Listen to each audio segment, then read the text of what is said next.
Welcome back. This channel exists because of your support. Subscribe, hit like, and share your thoughts in the comments. Now let's get into the story. My wife turned our anniversary celebration into a divorce announcement in front of 40 people. They actually cheered when she declared herself free again. What she didn't expect was that I wouldn't beg her to reconsider. It started on a Thursday evening when Jennifer came home with this electric energy that immediately put me on edge. I was in the kitchen going through some project timelines on my laptop when she burst through the door of our Back Bay condo, practically vibrating with excitement. "We need to go somewhere special this Saturday," she announced, dropping her bag on the counter. "I've organized something really important for us." I looked up from my screen. "What kind of something?" "It's a surprise. Just trust me on this one." She was bouncing on her feet like a kid on Christmas morning. "We need to be at the Fairmont Copley Plaza at 7 sharp. It's for our anniversary." Something about her tone made my stomach tighten. Too rehearsed. Like she'd been practicing this conversation in her car on the way home. The Fairmont. I closed my laptop. That's pretty fancy for a Thursday announcement. It's going to be perfect. I've invited a few friends to celebrate with us. She was already heading toward the bedroom, talking over her shoulder. "Wear your gray suit. The nice one." I sat there for a moment, staring at the spot where she'd been standing. 7 years of marriage had taught me to read her moods, and this one felt off. But I nodded to the empty kitchen and went back to my work, trying to ignore the uneasy feeling settling in my chest. Saturday afternoon, Jennifer spent 4 hours getting ready. She had a hair appointment at noon, came back and did her makeup twice, tried on 3 different dresses before settling on an emerald green cocktail dress that she only wore to major events. I watched her check herself in the mirror for the 10th time, adjusting her hair, practicing her smile. "You look great," I told her as I knotted my tie. "Thanks." She barely glanced at me, too focused on her reflection. "You clean up well yourself." The drive to Copley Plaza was strange. She kept checking her phone, texting someone, putting it away, then picking it up again 30 seconds later. Every few minutes, she'd look at me with this odd expression, like she was studying my face for something. "So what exactly are we walking into here?" I asked as we pulled into the parking garage. "You'll see. Just follow my lead, okay?" "Okay." We walked through the hotel lobby, and I could hear voices and music coming from one of the private event rooms. Jennifer's hand was on my arm, but it felt more like she was steering me than being affectionate. When we walked into the room, I stopped dead. There had to be 40 people there. Her work friends, college friends, some faces I recognized from various parties over the years. Her sister Kelly was there with her husband. Everyone turned to look at us as we entered, and this expectant silence fell over the room. "Surprise," someone called out, but it felt hollow. Like they weren't quite sure what they were celebrating. Jennifer stepped away from me and moved to the center of the room. That's when I saw the microphone in her hand, and suddenly I understood. This wasn't a surprise party for me. This was a performance, and I was the unwilling audience. "Thank you all for coming tonight," she began, her voice carrying clearly through the sound system. "I know some of you are wondering why I asked you here, so I'm going to cut right to the chase." The room got quieter. I could feel people's eyes shifting between her and me. Something cold settled in my chest. I've been doing a lot of thinking lately about marriage, about relationships, about what we're all really doing here. She paused like she was giving a TED Talk, and I've come to a conclusion. Marriage is an outdated institution designed to trap people in situations that no longer serve them. Here it comes, I thought. So tonight, I want to announce to all of you that I'm officially free again. I'm taking back my life. The room erupted. People actually started clapping and cheering like she'd just announced she was running for president. Her sister hooped from the back of the room. Some guy from her office yelled, "You go, girl." I stood there watching this circus unfold around me, and something shifted inside me. Not heartbreak, not anger, just this crystal clear moment of understanding. She had orchestrated this entire thing to humiliate me publicly. She wanted me to beg, to cry, to make a scene that would validate whatever narrative she'd been building in her head about our marriage.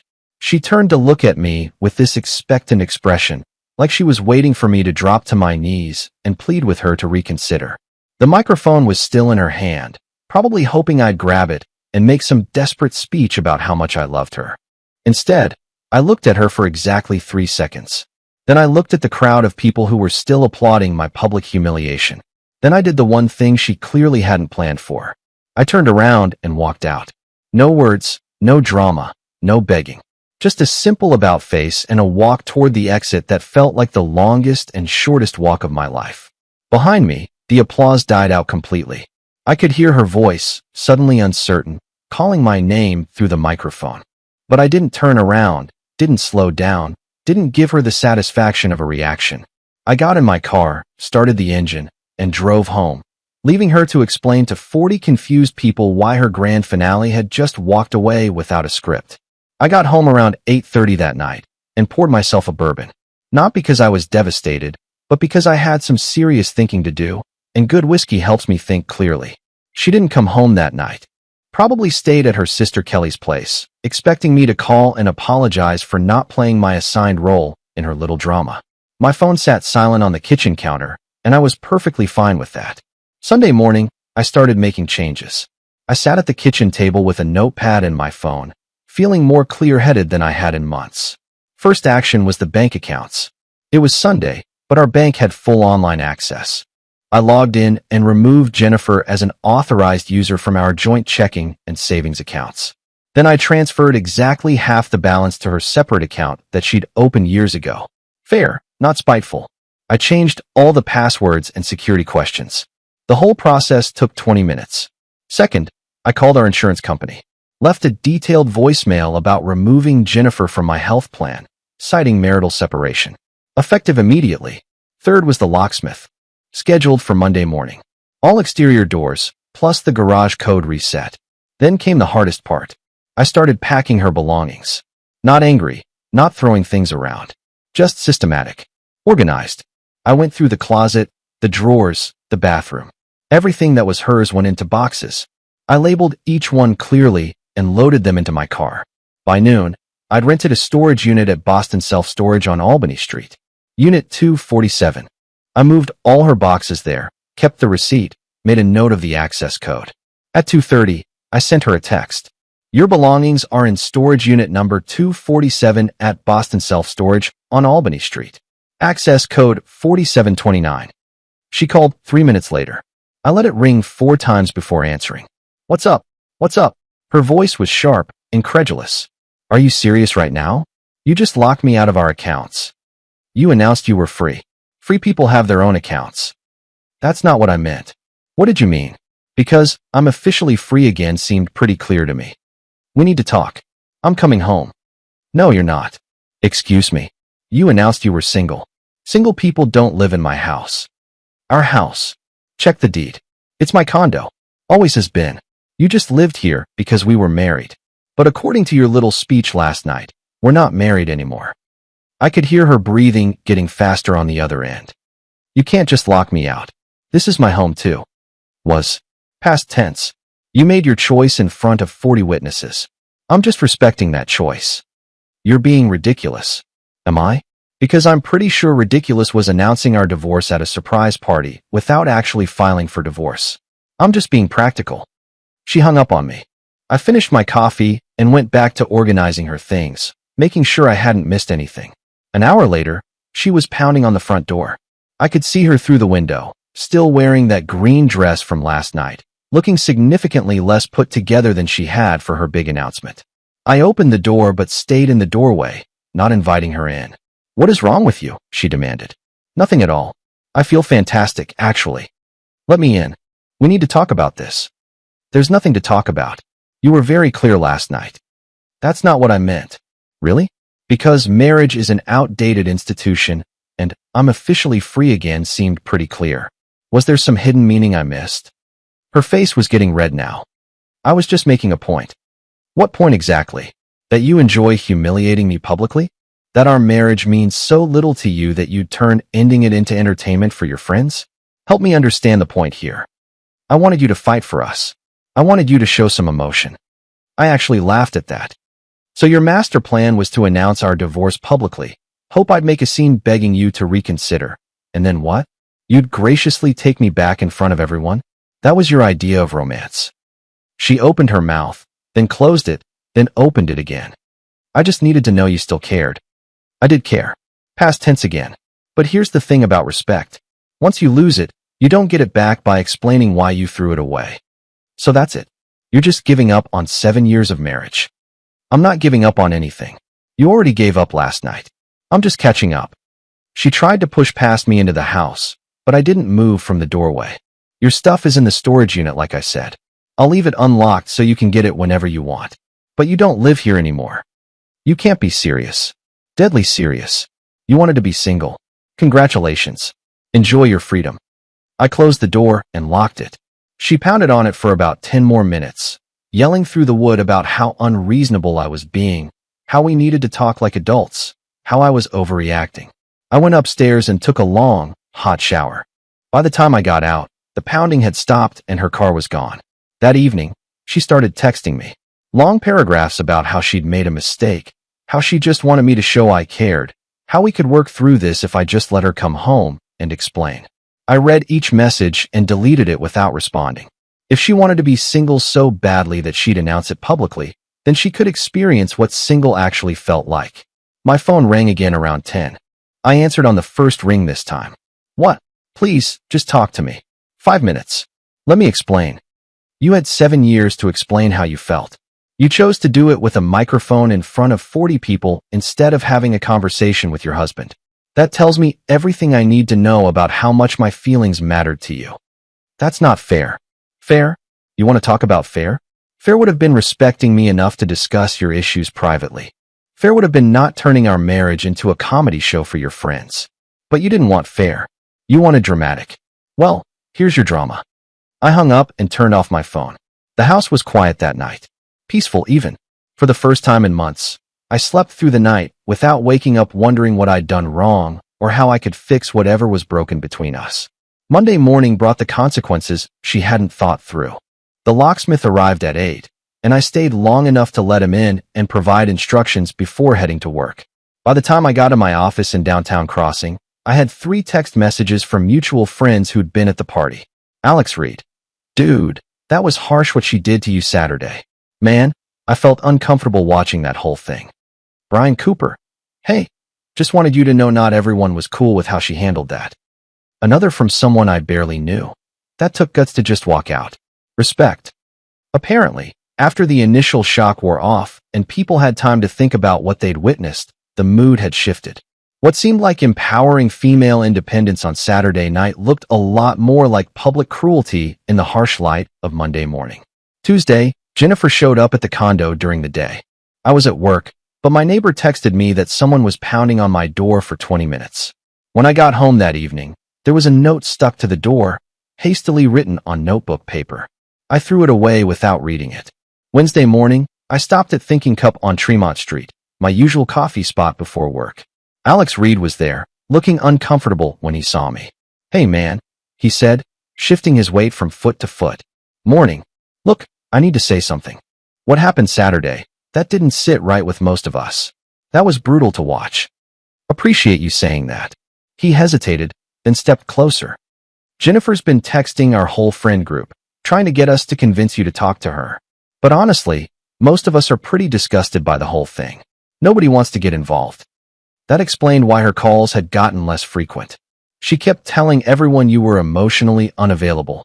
Alex continued. Made it sound like you were the problem, like she was trapped.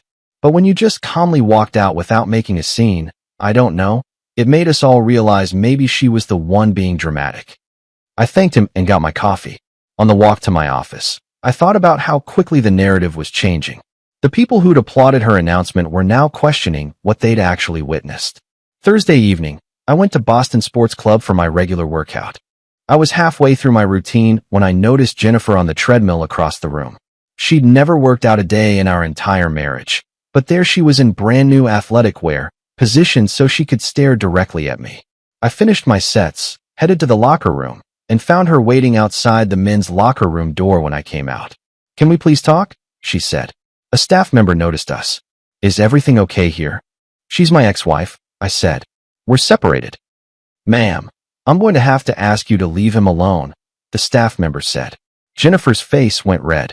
She looked at me, then at the staff member, then back at me. Without a word, she stormed out.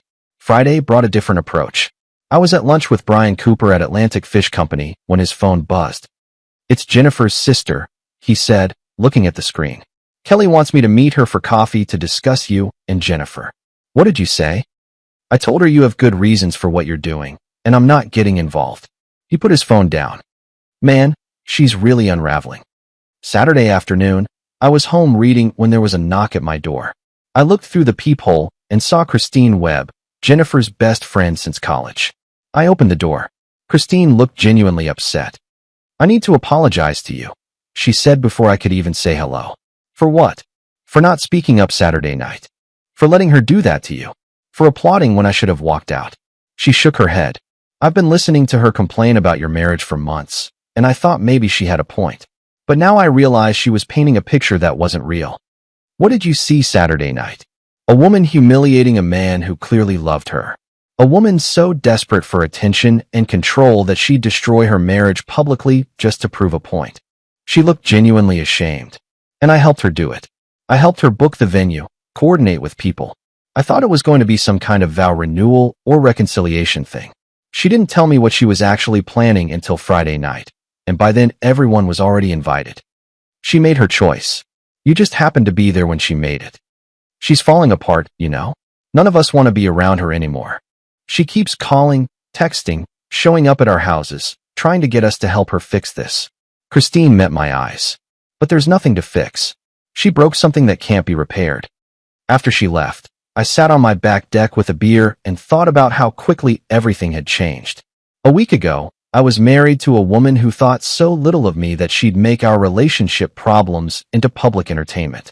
Now I was free from that toxicity, and even her closest friends were admitting she'd been wrong. Week 2 brought escalation. Monday morning, Jennifer was waiting by my car in the parking garage at work. I walked past her and got in without acknowledgement. She knocked on the window, talking through the glass about counseling and second chances. I started the engine and drove away while she was still talking. Tuesday, she appeared at the Whole Foods on River Street while I was shopping. She followed me down the cereal aisle, making her case to my back about how we could fix this if I just gave her a chance. I finished my shopping and left her standing between the Cheerios and the cornflakes. Wednesday brought flying monkeys. Jennifer's mother, Diane Williams, called my cell. Michael, this is affecting everyone. Can't you two work this out? Your daughter announced our divorce publicly, Mrs. Williams. I'm just following through. She made a mistake. She's always been dramatic. Dramatic is throwing a tantrum. What she did was calculated humiliation. There's a difference. But you've been together 7 years. She chose her audience over her husband. That's not a marriage worth saving. I think you're being unreasonable. Then we'll have to disagree on that. I hung up before she could guilt-trip me further. Thursday, I was back at the gym when I noticed Jennifer using the elliptical machine, still in those brand-new workout clothes, still staring at me. When I went to the locker room, she actually followed me to the door and stood there waiting for me to come out. The gym staff had to ask her to leave the building. Friday was the peak of her desperation. Flowers arrived at my office with a card that said, "I'm sorry," in handwriting that looked like a child's attempt at cursive. Then, during my 2 o'clock meeting with a client, a singing telegram showed up. An actual woman in a ridiculous costume singing some song about forgiveness while my client sat there in confused silence. I thanked the singer, tipped her $20, and continued the meeting like nothing had happened. My client was impressed by how I handled it. He even mentioned it later, said it showed good character under pressure. That weekend, Jennifer started posting on social media. I didn't see it directly since I'd blocked her accounts the day after her announcement, but friends kept texting me about it. Cryptic quotes about depression and loneliness. Old photos of us together with captions about better times and fighting for love. Vague posts about learning who really cares. The comments section wasn't going her way, apparently. People were asking why she'd made the announcement public in the first place. Some were defending me. By Sunday evening, she'd deleted everything. Sunday night, she tried the nuclear option. She called pretending to be having some kind of emergency, crying hysterically about being in trouble and needing help. When I didn't immediately rush over, her sister Kelly called with the same story. I drove to Kelly's place, but not because I was worried about Jennifer. I went because I wanted to see exactly how low she was willing to go. Jennifer answered the door perfectly fine. No emergency in sight. Just red eyes from crying and desperation written all over her face. "You came," she said, like this proved something. "Your sister said you were in trouble. I can see you're not. I'm leaving." Wait, please. I just wanted to talk to you face to face without interruptions. So you lied about an emergency. That's your idea of mature communication? I was desperate. You won't take my calls. You won't see me. You won't even acknowledge that I exist. You announced you were single. Single people don't get to demand attention from their ex-husbands. I made a mistake. You made a choice. You planned it, organized it, executed it perfectly. The only mistake was assuming I'd play along with your drama. She grabbed my arm as I turned to leave. I can't sleep. I can't eat. I can't focus on anything. I miss you so much. It's killing me. I looked down at her hand on my arm, then back at her face. That's what consequences feel like. You'll get used to it. How can you be so cold? You threw away 7 years for applause from people who barely know us. You chose your audience over your husband. Now you get to live with that choice. I pulled free from her grip and walked back to my car. She followed me, still talking, still pleading, still trying to negotiate her way out of the hole she'd dug for herself. As I drove away, I could see her in my rearview mirror, standing alone in her sister's driveway, finally understanding that some bridges can't be rebuilt once you've burned them in front of 40 witnesses. Week 3 brought more of the same. Monday, Kelly called my office claiming Jennifer was in crisis. I asked if she needed 911. Kelly said no, but Jennifer was really struggling. I told her Jennifer should call a therapist and hung up. Wednesday, a 6-page handwritten letter showed up at my office. Apologies, promises, explanations about how she just wanted me to fight for us. I read the first page and threw it away. When Brian asked if I'd read it all, I said I got the summary. Friday night, I was out with work friends at the Paramount on Beacon Hill. We were watching the game when Jennifer walked in with her friends. It was obvious she knew I'd be there. Alex had posted our location on Instagram. She approached our table. Can we please just talk? We're watching the game. Please leave. 5 minutes. That's all I'm asking. I looked at my coworkers. This is the woman who announced our divorce at a surprise party 3 weeks ago. One of them whistled. Whoa, that was you. That story's been all over town. Jennifer's face went red. Don't do this here. Do what? Tell the truth? I thought you were all about public announcements. She stormed out. My coworkers looked at me with a mix of sympathy and respect. That took guts, one of them said. Walking out like that just seemed like the right thing to do.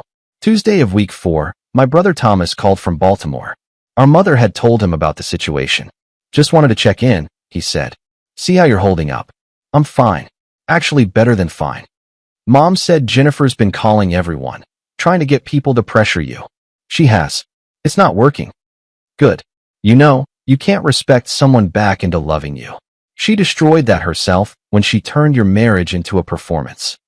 We talked for a while longer. It felt good to have someone outside the situation validate my response. Thomas had always been straightforward, and his support meant something. Thursday evening of week 4, everything came to a head. I was home alone, having made myself a perfect steak, opened a bottle of Jordan Cabernet I'd been saving. The playoff game was on, and I was feeling more peaceful than I had in months. Around 9, it started raining. Not just regular rain, but one of those heavy New England downpours that makes you grateful to be inside with a roof over your head and a good meal. At 9:30, I heard soft knocking at the front door of my building. I live in a secure building in Back Bay, so I went to the intercom. Through the camera, I could see Jennifer standing outside on the street-level steps. She was soaking wet. No umbrella, no jacket, just jeans and a t-shirt plastered to her body. Her hair was matted down, mascara running down her cheeks. She looked like she'd been standing out there for a while. She knocked again, more desperately this time. I could hear her voice through the intercom speaker. Please, please just let me in. We need to talk. I stood there watching her through the security camera, taking in the full picture. This was the same woman who'd stood up in front of 40 people 4 weeks ago, microphone in hand, announcing that marriage was outdated and she was free again. The same woman who'd planned that humiliation for days, invited an audience to witness it, and expected me to beg for her forgiveness. Now she was begging in the rain. The irony was perfect, but I felt nothing. No satisfaction, no vindication, no urge to gloat. Just emptiness where my feelings for her used to be. I know you're there, she said through the speaker. I can see the light in your window. Please, just 5 minutes. 5 minutes, that's all I'm asking. 5 minutes. That's all she wanted now.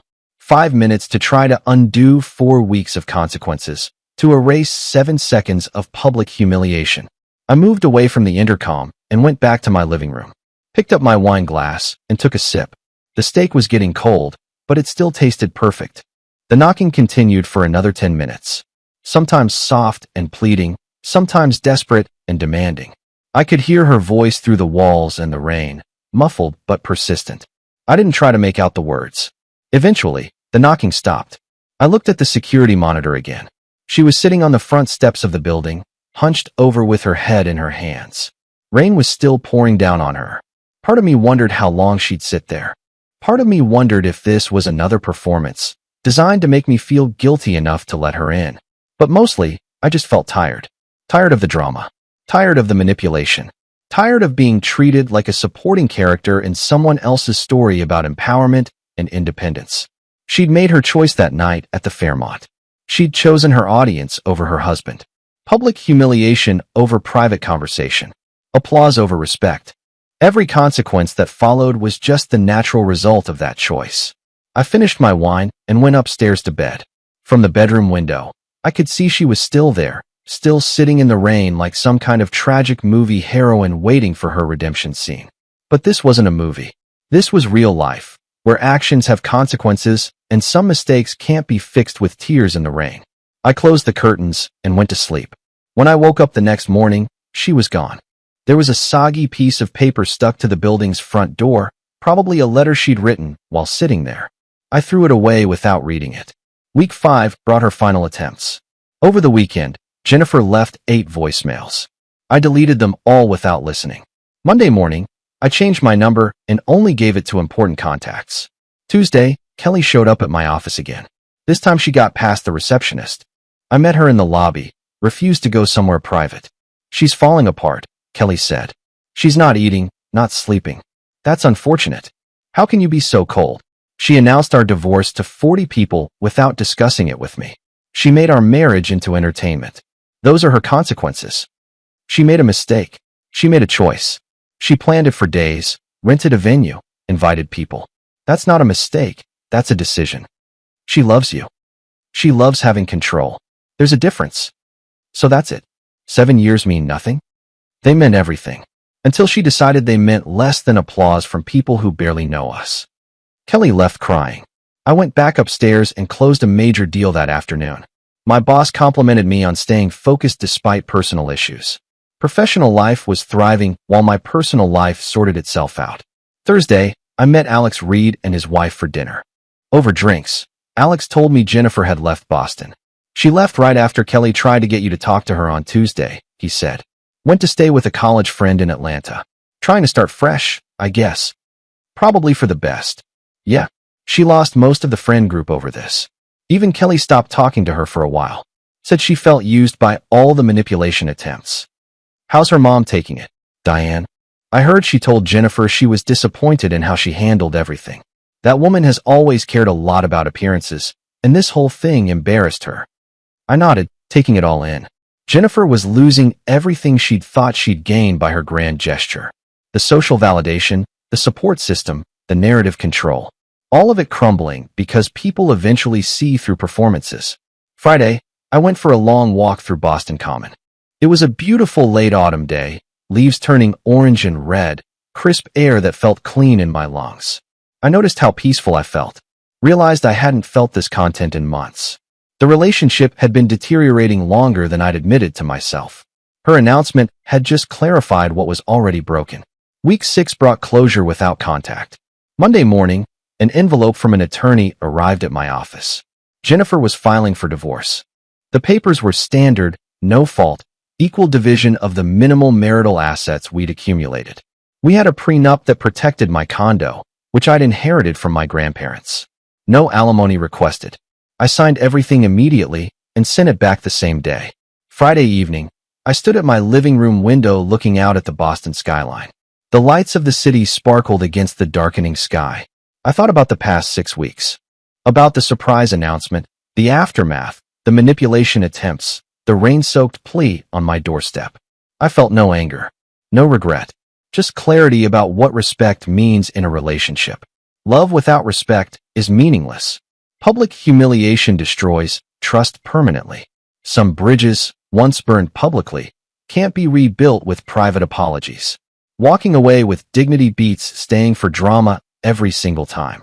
I thought about Jennifer, somewhere in Atlanta, trying to rebuild a life she'd demolished for 40 people's applause. I hoped she learned something from all this. But mostly, I hoped she'd leave me alone. My phone buzzed. A text from Brian. Drinks tomorrow? Few of us are getting together. Yeah, sounds good. I texted back. Life was moving forward. That's all it needed to do. 3 months later, it was early February. The divorce had been finalized in January. I'd been promoted to director at my firm. I was dating casually, nothing serious, no rush. I'd reconnected with friends who'd drifted away during my marriage.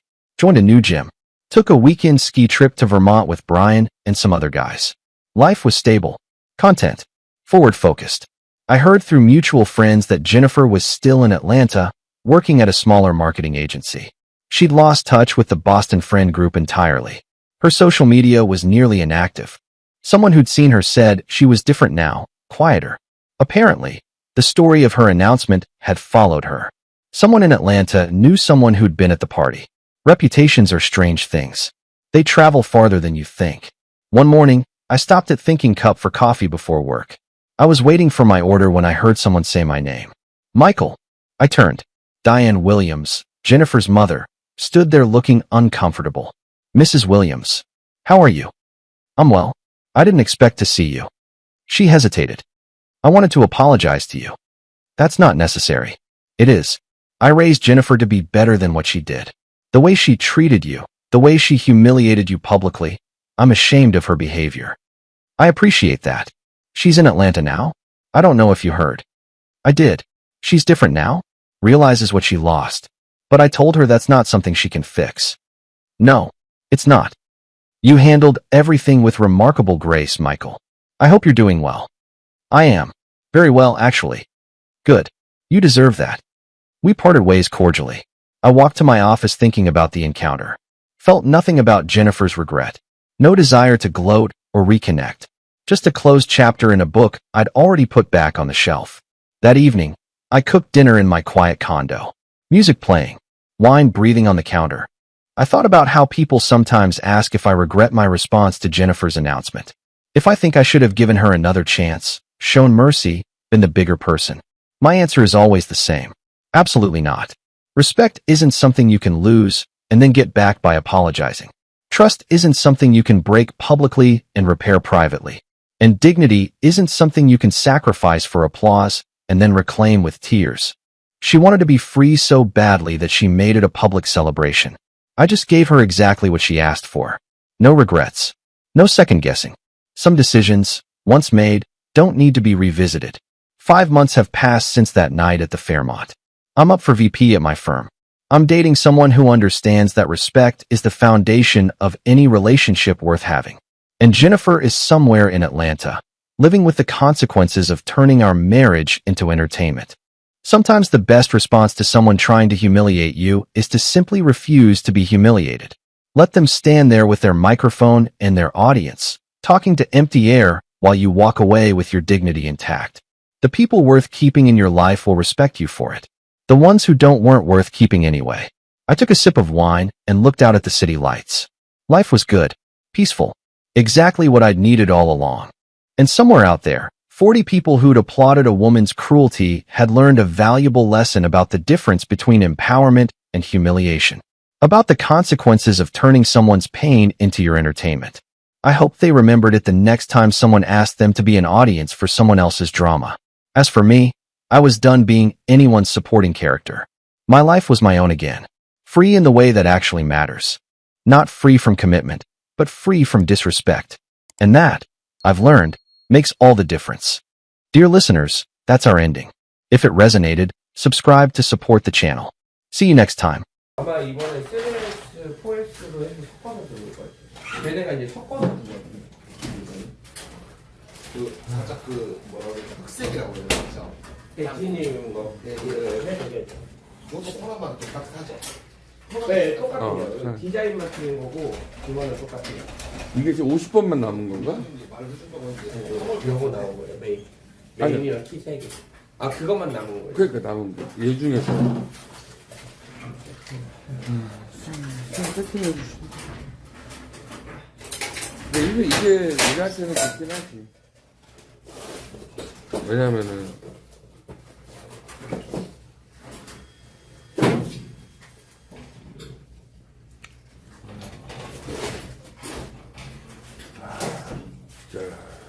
이게 하루 딱 지나는 시간도 잘 없겠다. 맨날 생각해. 네, 하고 제가 또 다른 일 하는 게 있어서 그것도 하고 막 하다 보니까. 아, 이거 그거 엄청나게 어떻게 이제 이것만 하시는 게 아니었구나. 이거를 이것도 다 털어야 되니까 하루 지나면 다 털리잖아요. 네? 하루 지나면 다 털리잖아. 네, 하루에 다 나가는 거. 이게 이 물건들이 하루 세팅만 해보면 다 나가는 거예요. 선생님 그 청라도 하셨나? 아니요, 거기는 그 아니죠. 아는 동생이에요. 그쵸. 예. 옛날 부월동이랑 전나랑 같이 하시는 분 아니었어요? 저는 간석도. 아직도. 거기에서 있었어요. 옛날에 구월동이랑 청라랑 같이 하신 분이 있어가지고 거기도 왔다 갔다 하셨어요. 힘들고. 그러니까 그 자체가 그게 있어서.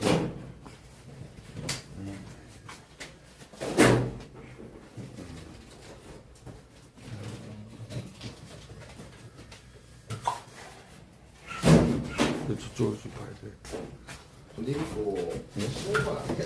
이거요? 예. 근데 세팅만 잘하면 돼요. 저기 껴버려. 예. 여기 기다라고 해야 돼. 네, 모성. 예. 모서리 껴서. 그래서 눌러버리잖아요. 이때부터 수건수 많이 쓰더라고요.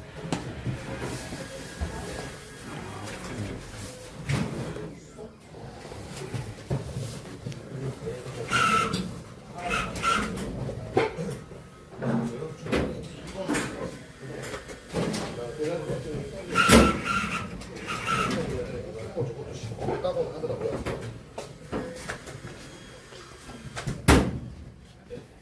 여기 이상하니까 잘 하시는 거예요. 이게 제일 어려운 거예요. 아이패드. 이거는 무조건 와리로만. 이거 굉장히 60 썼잖아요. 네. 이게 이렇게 와리로만 쳐야 되는 거예요.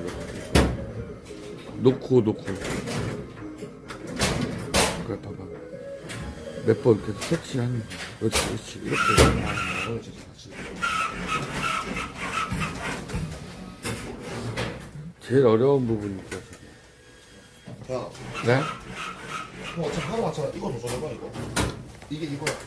네, 알아요. 나는 보고. 뭐 형이 하고 싶다고 아니, 왔잖아. 우선은 세팅을 좀 보고 하려고. 세팅이 아직 안 돼서. 얘는 좀 쉬었다 해야 돼.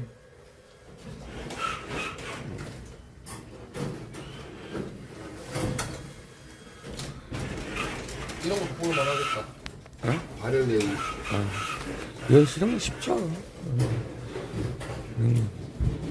여기 안에 열쇠가 있어요, 부장님. 여기 안에 또 열쇠가 있어요. 그것도 뽑는 거야. 여기서 보시고, 여기 랜덤이 적혀 있잖아요. 야, 뽑다 보면 상품이랑 같이 그 키가 나와요. 네, 있는 게 있어요. 지금, 이거는 내가 다 뽑은 거야. 여기 4개는 내가 다 뽑은 거고, 여기서 이거 2개는 내가 뽑아야 되는 거지. 그러니까 이걸 하라고요 이거. 나 오늘 뽑은 건데 줬어요, 저거를. 줘가지고. 하나밖에 안 남았네, 이거 하나. 이제 좀 보면서 해야죠.